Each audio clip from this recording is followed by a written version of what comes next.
All right, so we're diving into the Martinez family today, and wow, this one's a doozy. Yeah, you weren't kidding. It's like one of those stories you can't put down. It's got everything, doesn't it? It really does.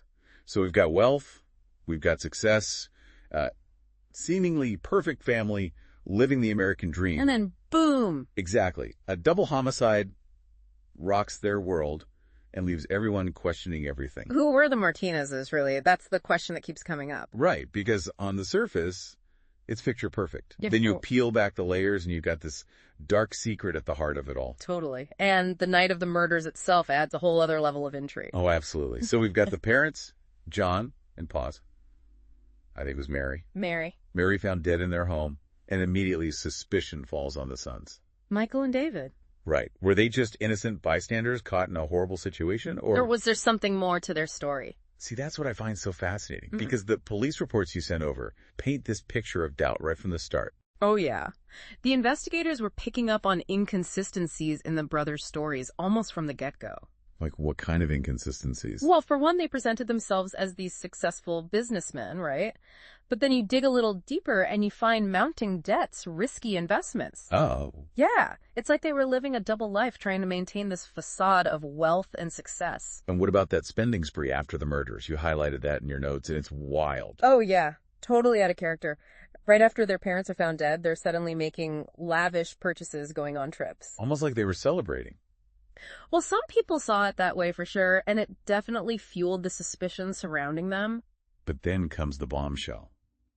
The confession during therapy. Yeah, Michael's statement during those sessions, the fear was suffocating and we felt trapped with no way out.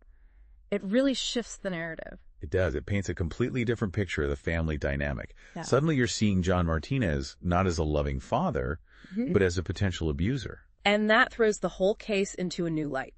It raises the question, were they victims driven to a desperate act? And that's what makes this case so compelling, right? Right. You have to consider the psychological impact of prolonged abuse.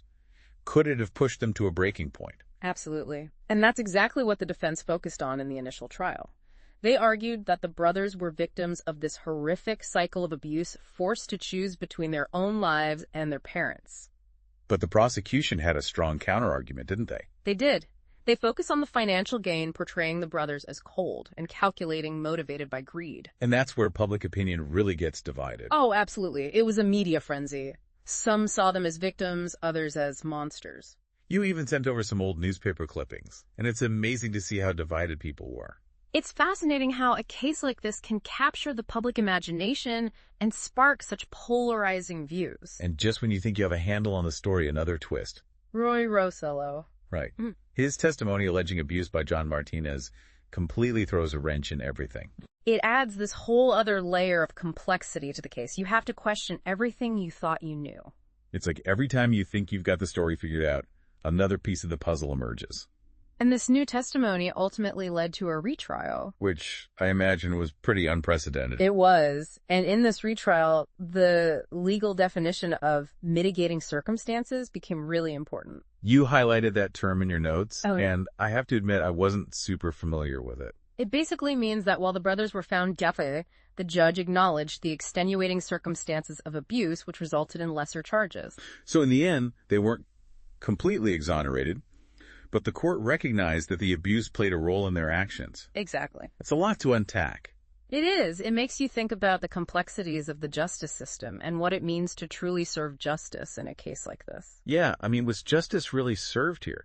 Did the verdict accurately reflect the reality of this incredibly complex situation? These are questions that people are still debating. The Martinez case really forces us to grapple with some uncomfortable truths about abuse, its lasting impact, and that blurry line between victim and perpetrator. It's a reminder that sometimes the most shocking crimes have roots in deeply human and often hidden struggles. And it definitely leaves us with some lingering questions. Yeah, like what would you have done in their situation? Yeah, It's a chilling thought. it really is. If you're as captivated by this story as we are, you'll want to check out our friends at True Crime Chronicles E8. They've got a full-length video that explores this case in even greater detail. It's definitely worth a watch. All right, folks, that's all the time we have for today.